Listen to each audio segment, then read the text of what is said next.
कारगिल विजय दिवस के अवसर पर देहरादून में एक भावपूर्ण समारोह का आयोजन किया गया, जहां उत्तराखंड के राज्यपाल लेफ्टिनेंट जनरल गुरमीत सिंह ने वीर शहीदों को श्रद्धांजलि अर्पित की। उन्होंने कहा कि आज का दिन उन 527 वीरों की कुर्बानी को याद करने का दिन है, जिन्होंने देश की रक्षा में अपने प्राणों की आहुति दी। राज्यपाल ने अपने संबोधन में कहा, ये जरूरी है कि हम सिर्फ उन्हें याद न करें, बल्कि ये भी समझें कि उन्होंने हमारे लिए ऐसा क्यों और कैसे किया। जब हम कारगिल संघर्ष के आंकड़ों और विवरणों पर नजर डालते हैं तो महसूस होता है कि ये केवल युद्ध नहीं था, बल्कि बलिदान, साहस और देशभक्ति की मिसाल थी। उन्होंने आगे कहा कि ये हमारी नैतिक और सामाजिक जिम्मेदारी है कि हम शहीदों के परिजनों की देखभाल करें, विशेष रूप से उनके बच्चों की शिक्षा और भविष्य को सुरक्षित बनाना हम सभी का कर्तव्य है। गुरमीत सिंह ने समारोह में उपस्थित सैनिकों और उनके परिवारों को धन्यवाद देते हुए कहा, मुझे गर्व है कि आज यहाँ हर सैनिक और उनका परिवार एकजुट होकर हमारे वीरों को श्रद्धांजलि दे रहे हैं। ये एक सामूहिक सम्मान का प्रतीक है, जो देश की एकता और जज्बे को दर्शाता है। कार्यक्रम के दौरान शहीदों के परिवारों को सम्मानित भी किया गया और सेना के अधिकारियों व जवानों ने उन्हें सलामी दी। देहरादून में आयोजित ये समारोह शौर्य, सम्मान और देशभक्ति की एक मिसाल बनकर सामने आया।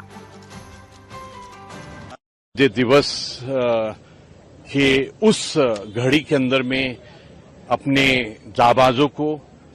जिन्होंने हमको कारगिल कॉन्फ्लिक्ट के अंदर में विजय दिलाई थी, उनको नमन करने के लिए, ट्रिब्यूट्स करने के लिए और श्रद्धांजलि देने के लिए आज हमारे लिए जरूरी है कि हम सबक सीखें कि उन्होंने हमको किस प्रकार से, किस सुप्रीम सेक्रीफाइस से किया था। आज जब हम डाटा को देखते हैं, डिटेल्स को देखते हैं, तो ऐसा लगता है कि 527 हमारे जवानों ने प्राणों की आहुति दी थी और इस जंग के अंदर में, इस कॉन्फ्लिक्ट के अंदर में 265 को अवार्ड दिया था। हर एक अवार्ड हम सबके लिए एक एग्जाम्पल है, हम क्या सबक सीखे उनसे।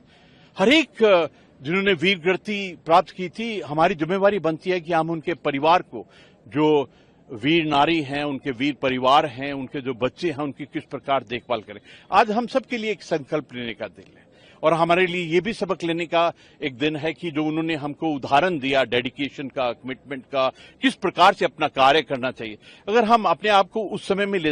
जाते हैं तो देखते हैं कि वो बहुत विपरीत स्थितियां थी, very difficult environment was there और उस जगह के अंदर में कारगिल हाइट्स, तोलोलिंग, मस्को वैली और 0.4875 5000 से ज्यादा जो मीटर की ऊंचाई वाले पहाड़ हैं, उन in spite of all this thing they give success to the nation। तो उनके उदाहरण से लगता है कि सोवरेनिटी और टेरिटोरियल इंटीग्रिटी के लिए एक बहुत अच्छी तैयारी, बहुत अच्छा प्रोफेशनलिज्म, सचमुच हृदय से, आत्मा से उनको नमन करते हैं कि उन्होंने ऐसे उदाहरण हमको दिए हैं और आज हम संकल्प लेते हैं कि उनका जो उदाहरण है हम अपनी प्रिपेयर्डनेस, कैपेबिलिटी और कैपेसिटी के अंदर में करेंगे। और मुझे बहुत खुशी है कि बढ़ चढ़कर हर एक सैनिक, हर एक परिवार यहाँ आया है ताकि हम कलेक्टिवली एज ए परिवार उनको